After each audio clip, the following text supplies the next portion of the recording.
की तरफ जाने से पहले हम ये जो क्लीवेज वर्ड है इसके बारे में थोड़ा बेसिक इन्फॉर्मेशन लेंगे, जिसको नहीं पता उसके लिए, राइट। तो ये जो क्लीवेज है वो एक्चुअली जूलॉजी में बहुत सारी अलग अलग ब्रांचेस होती है जो ऑर्गेनिज्म की अलग अलग लाइफ स्टेजेस के साथ डील करती है। तो उसमें से एक एम्ब्रियोलॉजी जो ब्रांच है उसके साथ डील कर एम्ब्रियोलॉजी जो ब्रांच है उससे बिलोंग करता ये वर्ड है, that is cleavage. Okay, so पहले हम थोड़ा एम्ब्रियोलॉजी के बारे में basic information, then move on करेंगे क्लीवेज की तरफ। सो एम्ब्रियोलॉजी क्या है, जैसे कि हम सब जानते हैं कि it is the journey of development of an organism from to egg to an adult. किसी भी ऑर्गेनिज्म का एग से लेकर के एडल्ट बनने तक का जो जर्नी है उसे हम एम्ब्रियोलॉजी से, मतलब कि उसे का जो स्टडी किया जाता है उसे एम्ब्रियोलॉजी कहा जाता है। Now what is embryo? तो embryo means juvenile stage of an animal when it is inside the egg, जब वो egg shell के अंदर होता है या फिर inside the maternal body या फिर maternal body के अंदर होता है, वह जो stages है उसे embryo कहा जाता है।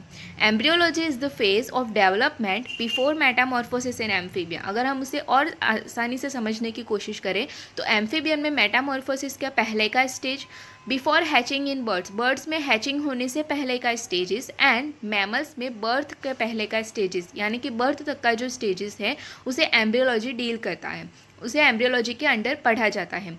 नाउ इस एम्ब्रियोलॉजी को डेवलपमेंटल जूलॉजी के नाम से भी जाना जाता है। और अगर हम कोई पर्टिकुलर एक ऑर्गेनिज्म लेते हैं, कोई भी एक इंडिविजुअल ऑर्गेनिज्म लेते हैं और उसकी डेवलपमेंटल हिस्ट्री को पढ़ते हैं तो उसे ऑन्टोजेनेटिक डेवलपमेंट या तो ऑन्टोजेनी के नाम से जाना जाता है। नाउ अब ये जो हमने डेवलपमेंट की तो बात कर दी कि उसका स्टेजेस है, उसका जर्नी है एक एग से, फीमेल जो एग प्रोडक्शन करती है तब से लेकर के उसका एडल्ट तक बनने तक का जो जर्नी है वो उसे हमने डेवलपमेंट नाम दे दिया या उसे कह दिया कि उसे एम्ब्रियोलॉजी के अंडर पढ़ा जाता है। तो ये डेवलपमेंट में एक्चुअली होता क्या है, उसमें अलग अलग स्टेजेस होते हैं, like from gametogenesis to regeneration. तो उसमें क्या होता है, फर्स्ट ऑफ ऑल पहला स्टेज जो इसका है वो है गैमेटोजेनेसिस। तो गैमेटोजेनेसिस मतलब क्या, जैसे कि हम जानते हैं कि फीमेल बॉडी जब एग प्रोडक्शन करती है एंड मेल जो होता है वो स्पर्म प्रोडक्शन करता है, तो वह प्रोसेस को गैमेटोजेनेसिस के नाम से जाना जाता है। And this process is followed by the fertilization, right.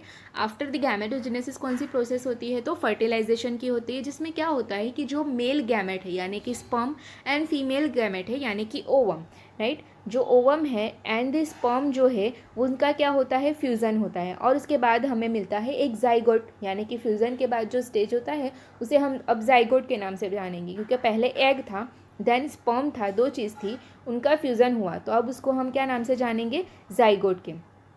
After the fertilization cleavage is occur, उसके फ़ौरन बाद क्लीवेज शुरू होता है। तो अब क्लीवेज में होता क्या है वो हम बाद में देखेंगे, लेकिन यह हमें थोड़ा बेसिक आइडिया है कि क्लीवेज कहाँ पर है। तो वो डेवलपमेंट की प्रोसेस में है, जिसमें गैमेटोजेनेसिस के बाद फर्टिलाइजेशन होता है और उसके बाद क्लीवेज आता है। उसके बाद बाकी की सारी प्रोसेस आती है लाइक गैस्ट्रुलेशन, देन ऑर्गेनोजेनेसिस, उसके नाम के अकॉर्डिंग ये तो समझ आ गया होगा कि उसमें ऑर्गन डेवलप हो रहे हैं।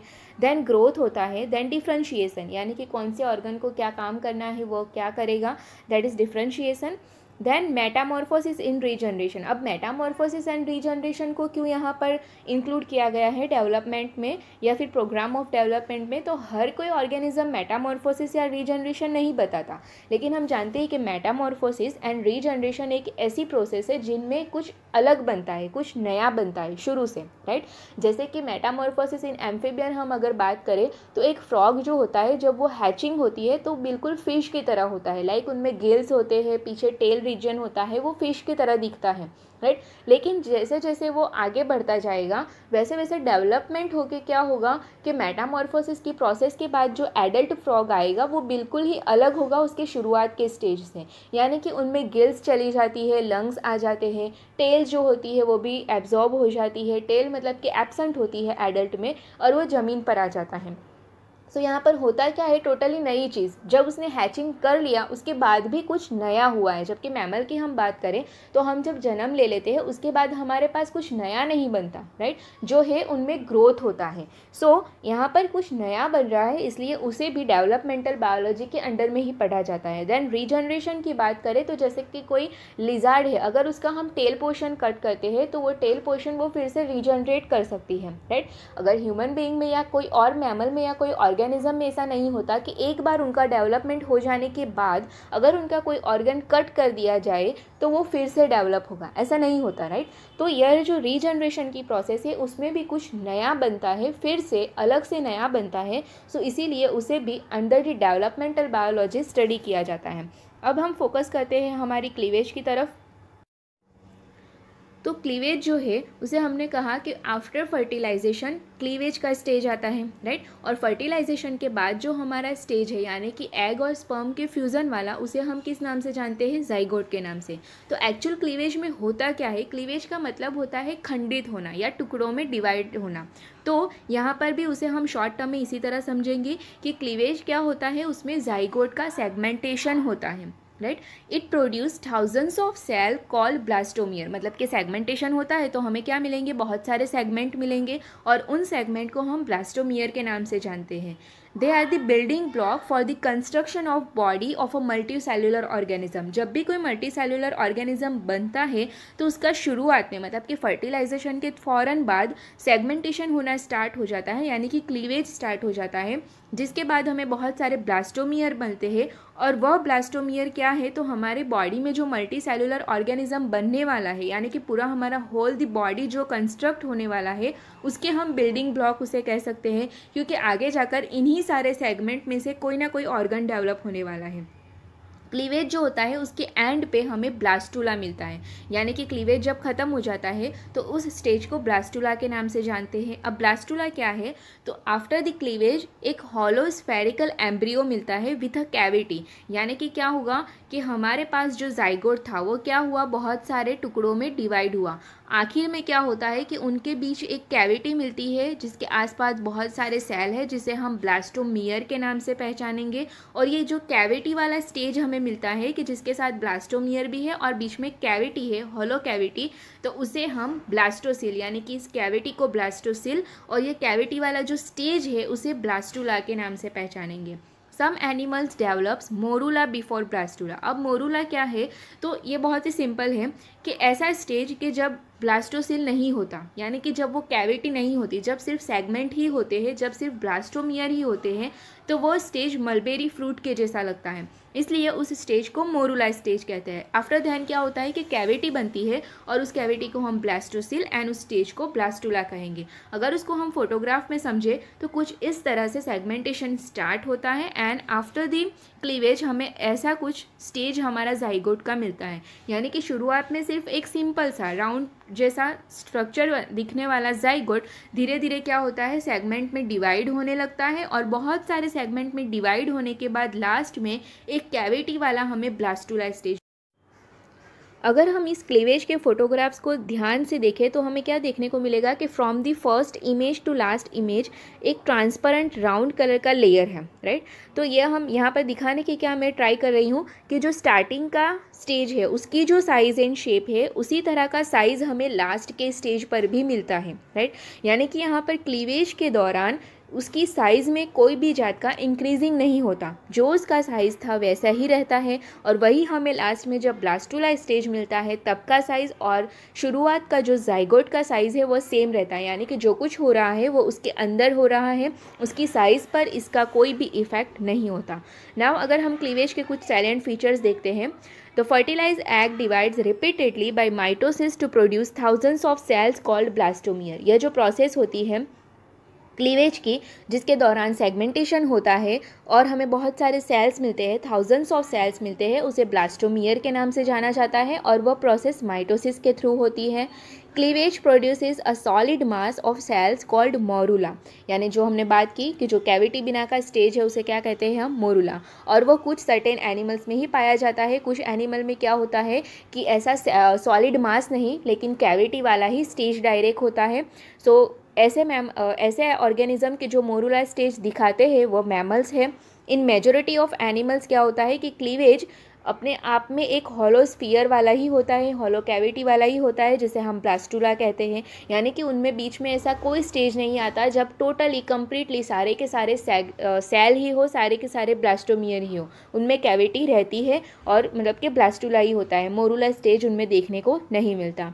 Cleavage provides a adequate number of cells for the construction of tissue and organs, यानी कि आगे जाकर कितने टिश्यू और कितने ऑर्गन्स बनने वाले हैं उसके बराबर प्रॉपर अमाउंट में क्लीवेज के दौरान जो सेल्स मिलते हैं वो प्रॉपर उतने ही होते हैं नंबर में। During cleavage the embryo does not grow, जो हमने पहले ही मैंने आपको जो फोटोग्राफ में दिखाने की कोशिश की कि उसमें एम्ब्रियो का यानी कि जाइगोट का जो भी हम कहें उसका कोई भी ग्रो नहीं होता, उसकी साइज़ में कोई भी इंक्रीजिंग नहीं होता। यहाँ पर सिर्फ क्या होता है, उसके सेल्स जो होते हैं उसमें डिवीज़न हो रहा है। The shape of the embryo does not change during the cleavage. During यानी कि शुरुआत में भी उसका शेप राउंड था, लास्ट में भी हमें क्या मिलेगा, राउंड ही मिलेगा, ना कि उसकी साइज़ में कोई चेंज होगा ना ही उसके शेप में कोई चेंज होगा। During cleavage the amount of DNA is increase, because यहाँ पर क्या है, हमें बहुत सारे सेल्स मिल रहे हैं, थाउजेंड्स ऑफ सेल्स के, जिनमें से आगे जाकर टिश्यू और ऑर्गन्स बनने वाले हैं, तो यहाँ पर DNA का अमाउंट कम्प्लीटली इंक्रीज होता है।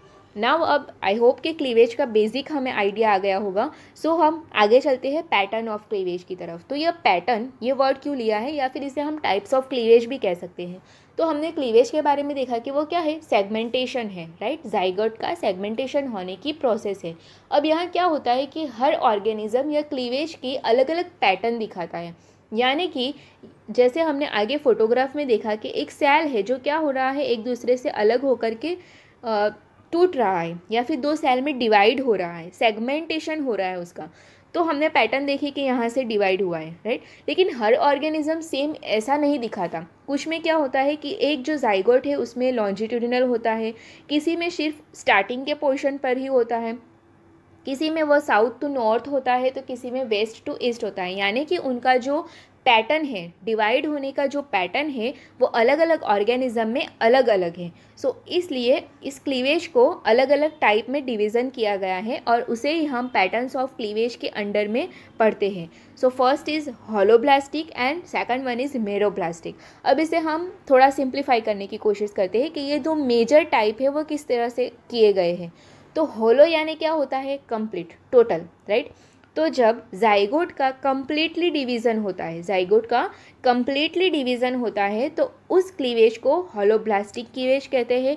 और जब जाइगोट का कोई एक पोर्शन, सपोज करो कि ये जाइगोट है और उसका सिर्फ ऊपर का पोर्शन ही डिवीज़न हो रहा है, ऊपर के पोर्शन में ही सेगमेंटेशन हो रहा है, यानी कि कंप्लीट नहीं हो रहा, तो उस टाइप के जो डिवीज़न है उसे मेरोब्लास्टिक या फिर इनकम्प्लीट क्लीवेज के नाम से जाना जाता है। उसको हम इस फोटोग्राफ में बहुत अच्छी तरह से समझ जाएंगे कि होलोब्लास्टिक क्लीवेज यानी क्या, कि जब जाइगोट का कंप्लीटली डिवीज़न होता है, राइट, कंप्लीट डिवीज़न होता है तो उसे होलोब्लास्टिक, और जब उसका कोई एक ही पोर्शन डिवीज़न हो रहा है, कोई एक ही पोर्शन में सेगमेंटेशन हो रहा है, तो उसे मेरोब्लास्टिक क्लीवेज के नाम से जाना जाएगा। नाउ होलोब्लास्टिक और मेरोब्लास्टिक का भी आगे फर्दर डिवीज़न होता है। होलोब्लास्टिक के टाइप है radial cleavage, spiral holoblastic cleavage, bilateral holoblastic cleavage, rotational holoblastic cleavage. And meroblastic की बात करें तो डिस्कॉइडल एंड सुपरफिशियल, ऐसे दो टाइप के मेरोब्लास्टिक क्लीवेज हैं।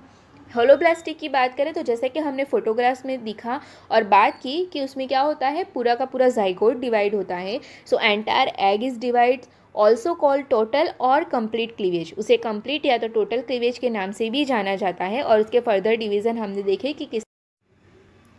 नाउ होलोब्लास्टिक क्लीवेज के टाइप की अगर हम बात करें तो radial, spiral, bilateral and rotational. तो फर्स्ट जो रेडियल क्लीवेज है उसमें क्या होता है कि as we can see in the photograph कि रेडियल क्लीवेज जो है उसमें जो सबसे पहला स्टार्ट होता है सेगमेंटेशन का, वह इस तरह से जाइगोट जो है उसको कम्प्लीटली टू पार्ट में, टू इक्वल पार्ट में डिवाइड करता है। देन क्या होता है कि उसकी जो क्लीवेज फर्दर होते हैं वह इस तरह से होते हैं कि उसकी जो हमें सिमेट्री लास्ट में मिलेगी वो रेडियल टाइप की मिलेगी। यानी कि अगर हम ऊपर से देखें या साइड से, तो जैसे हम रेडियल सिमेट्री कहते हैं या जिसे रेडियल सिमेट्री की तरह देखेंगे, तो हमें जो ये क्लीवेज पैटर्न जो हमें लास्ट में मिलता है या फिर सेल का जो सेगमेंटेशन, सेल का जो अरेंजमेंट मिलता है वह हमें रेडियल सिमेट्री के जैसा मिलता है। सो इस टाइप के क्लीवेज को रेडियल क्लीवेज कहते हैं। उसके एग्जाम्पल है एकाइनोडर्म्स एंड एम्फियोक्सस, उनमें रेडियल टाइप का क्लीवेज देखने को मिलता है। देन स्पाइरल क्लीवेज की बात करें तो स्पाइरल क्लीवेज में क्या होता है, जैसे हम रेडियल क्लीवेज में क्या देखा कि पहला जो सेगमेंटेशन हुआ तो उसमें क्या हुआ कि दो हमें इक्वल टाइप का मिल गया, राइट। जबकि स्पाइरल में क्या होता है, जैसे हम स्पाइरल बाइंडिंग करते हैं, राइट, तो कैसे वो घूम घूम कर आगे बढ़ता है। तो यहाँ पर भी कुछ इसी तरह स्पाइरल हो रहा है कि क्या होता है, सबसे पहला जो सेगमेंटेशन वो बीच में नहीं होता, वो थोड़ा स्लाइड से होता है, राइट, जिसकी वजह से जैसे जैसे आगे स्लाइड टू स्लाइड जैसे आगे बढ़ता जाएगा तो लास्ट में हमें स्पाइरली अरेंज हुए जो ब्लास्टोमियर है वह मिलेंगे। और यहाँ पर हमें लास्ट में क्या मिलता है कि जो सेल्स की अरेंजमेंट है उसमें हमें कुछ सेल ऊपर जो होते हैं वो छोटे और कुछ जो नीचे के हैं वो बड़े दिखते हैं। यह इनमें से जो छोटे ब्लास्टोमियर है उन्हें माइक्रोमियर्स और जो बड़े ब्लास्टोमियर्स होते हैं उन्हें मैक्रोमियर्स के नाम से जाना जाता है एज उनके शेप के हिसाब से।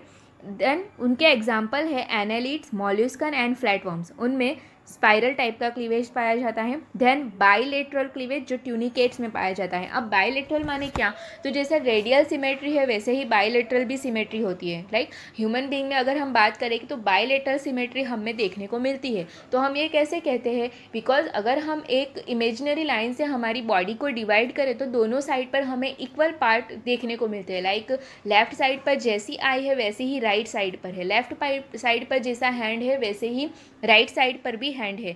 तो यह सिमेट्री हमारी क्या हुई, बाइलेटरल सिमेट्री। तो यहाँ पर भी क्या होता है कि उनके क्लीवेज के एंड में जो कुछ हमें ब्लास्टूरा मिलता है, जो एंड पोर्शन पर हमें रिजल्ट मिलता है ब्लास्टोमियर वाला, उनमें क्या होता है कि अगर हम उसे देखें तो हमें बाइलेटरल सिमेट्री देखने को मिलती है। यानी कि लेफ्ट एंड राइट साइड पर जो भी मैक्रोमियर एंड माइक्रोमियर्स है, यानी कि जितने भी ब्लास्टोमियर्स है, सबकी shape and size left and right side पर इक्वल होती है। यानी कि लेफ्ट साइड पर जैसा होगा वैसा ही राइट साइड पर भी उसका प्लान होगा, जैसे कि हम यहाँ फोटोग्राफ में भी देख सकते हैं। उसके एग्जाम्पल है ट्यूनिकेट्स, यानी कि जो यूरोकॉर्डेट्स होते हैं जिसे हम पुच्छ मेरुदंडी कहते हैं, वह इनके एग्जाम्पल हैं।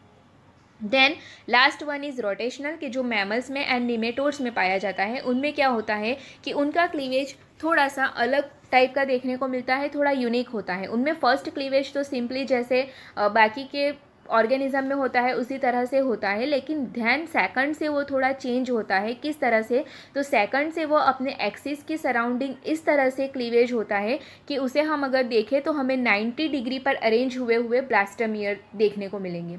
देन जैसे जैसे क्लीवेज बढ़ेगा तो वो यूनिकनेस भी घुमा देता है और अनइवनली वो अरेंज्ड हो जाता है। यानी कि शुरुआत में हमें सेकंड थर्ड क्लीवेज में दिखेगा कि सेकंड थर्ड क्लीवेज और ये फोर्थ क्लीवेज ये किस तरह से नाम दिया जाता है। लाइक फर्स्ट फॉरो हुई तो उससे फर्स्ट क्लीवेज, देन फर्दर जो सेगमेंटेशन होगा तो सेकंड क्लीवेज, इस तरह से नाम है।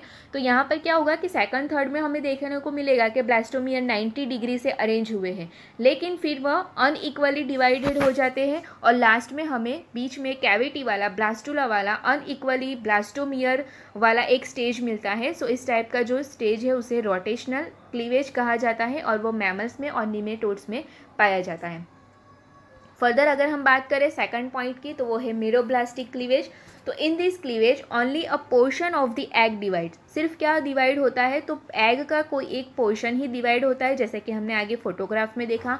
इसलिए इसे पार्शियल या तो इनकम्प्लीट क्लीवेज के नाम से भी जाना जाता है और यह टीलोलेसिथल एंड मेगालेसिथल एग्स की कैरेक्टरिस्टिक है। अब ये टीलोलेसिथल एंड मेगालेसिथल एग्स क्या है, तो इसके बारे में हमें टाइप्स ऑफ एग पढ़ना ज़रूरी है कि उसमें क्या आता है कि जो भी एग का डेवलप होता है, यानी कि फीमेल के थ्रू जो भी एग बनता है कोई भी ऑर्गेनिज्म में, तो उनमें क्या होता है कि वह एग जो है उनके अंदर यॉक का डिस्ट्रीब्यूशन किस तरह से है उसके बेसिस पर अलग अलग टाइप्स पढ़ते हैं। तो उनमें उसी में से एक ये दो टाइप है, टीलोलेसिथल एंड मेगालेसिथल। टीलोलेसिथल माने क्या कि ऐसा एग के जिसमें यॉक की अमाउंट कोई एक पॉइंट पर ही है, यानी कि ये पूरा एग है तो उसमें कोई एक साइड पर ही मतलब कि यॉक की अमाउंट है, तो उसे टीलोलेसिथल। एंड मेगालेसिथल यानी कि बहुत सारा यॉक है तो उसे मेगालेसिथल एग के नाम से जाना जाएगा। तो किस तरह से होता है उसके फर्दर डिवीज़न अगर हम देखें तो फर्स्ट इज डिस्कॉइडल, जो फिशेस में, रेप्टाइल्स में एंड बर्ड्स में पाया जाता है। Here, the cytoplasm is placed at the animal pole as a disc is called blastodisc। यानी कि यहाँ पर क्या होता है कि इनके जो एग्स होते हैं उनमें जो साइटोप्लाज्म होता है जो एनिमल पॉल के साइड पर होता है। Okay, here the cytoplasm is placed at the animal pole, this is the animal pole and this is the vegetal pole. तो एनिमल पोल के साइड जो साइटोप्लाज्म है उसके पास जो डिस्क यानी कि साइटोप्लाज्म की जो डिस्क है उसे हम ब्लास्टोडिस्क के नाम से जानेंगे, और ये डिस्क जो होती है वही सिर्फ डिवाइड होती है, hence it is called discoidal cleavage, यानी कि जो डिस्क जो होती है ऊपर की साइटोप्लाज्म वाली वही डिवीज़न होने की वजह से इस टाइप के क्लीवेज को डिस्कॉइडल क्लीवेज के नाम से जाना जाता है। Like this, okay, as you can see in the photograph कि एनिमल पॉल के साइड पर क्या है, साइटोप्लाज्म वाली डिस्क है, तो यह जो स्वेलोइंग पार्ट है उसे हम ब्लास्टोडिस्क के नाम से जानेंगे, वहीं पर सिर्फ क्या हो रहा है, क्लीवेज हो रहा है, as we can see in the photograph. Last में हमें यहाँ पर ही बहुत सारे ब्लास्टोमियर देखने को मिलेंगे। सो यह और जो क्लीवेज है इस क्लीवेज को मेरोब्लास्टिक एंड साथ में डिस्कॉइडल क्लीवेज के नाम से जाना जाएगा। देन सुपरफिशियल, तो this is the characteristic of centrolecithal egg. अब सेंट्रोलेसिथल यानी क्या, तो इंसेक्ट के जो एग होते हैं उनमें क्या होता है कि साइटोप्लाज्म सराउंडिंग में होता है और यॉक अमाउंट जो होती है वो सेंट्रल में होती है। सो इस टाइप के एग को सेंट्रोलेसिथल एग कहा जाता है, और उसमें क्या होता है कि सुपरफिशियल टाइप का क्लीवेज होता है। Segmentation occur only in the surface layer, यानी कि सेगमेंटेशन सिर्फ कहाँ होता है, यहाँ पर सरफेस लेयर पर। जो हम समझ सकते हैं कि इंसेक्ट जो होते हैं, राइट, उनमें जो लार्वल स्टेजेस होते हैं वो अपने यॉक में से क्या लेते हैं, नरिशमेंट। तो प्रॉबली जो भी उनका ऑर्गन डेवलपमेंट हुआ होगा वो कहाँ से हुआ होगा, सराउंडिंग पोर्शन में से, राइट। तो सराउंडिंग पोर्शन ही क्या होता है, क्लीवेज के थ्रू ब्लास्टोमियर देता है, यानी कि इनका जो क्लीवेज है वो सिर्फ कहाँ हो रहा है, सरफेस लेयर पर ही, राइट। एंड सेंट्रल का जो यॉक पोर्शन है वहाँ पर कुछ भी होता नहीं है, यानी कि वो एज इट इज़ रहता है। सो ये जो क्लीवेज है वो सेंट्रल एक्सिस में आए हुए यॉक के तक पहुंचता ही नहीं है, सिर्फ सरफेस पर ही होता है सुपरफिशियली, इसीलिए इसे कहा जाता है। सो इस टाइप के क्लीवेज को सुपरफिशियल क्लीवेज के नाम से जाना जाता है। दोनों क्लीवेज को अगर हम यहाँ पर कंपेयर करें तो जो डिस्कॉइडल है, ब्लास्टोडिस्क ऊपर की साइड क्लीवेज हो रहा है, और यहाँ सुपरफिशियल की हमने अगर बात करें तो यहाँ पर किस तरह होता है कि बीच का जो यॉक है उसे कोई भी डिस्टर्बेंस नहीं होता, वहाँ पर क्लीवेज पहुँचता ही नहीं है, सिर्फ सराउंडिंग में जो साइटोप्लाज्म है वहीं पर जहाँ पर डीएनए मटेरियल है वहीं पर क्या हो रहा होता है, क्लीवेज होता है, यानी कि सुपरफिशियली क्लीवेज। सो यह थे हमारे टाइप्स ऑफ क्लीवेज या तो patterns of cleavage. I hope कि आपके डाउट क्लियर हुए होंगे और आपको समझ आया होगा। Thank you, take care.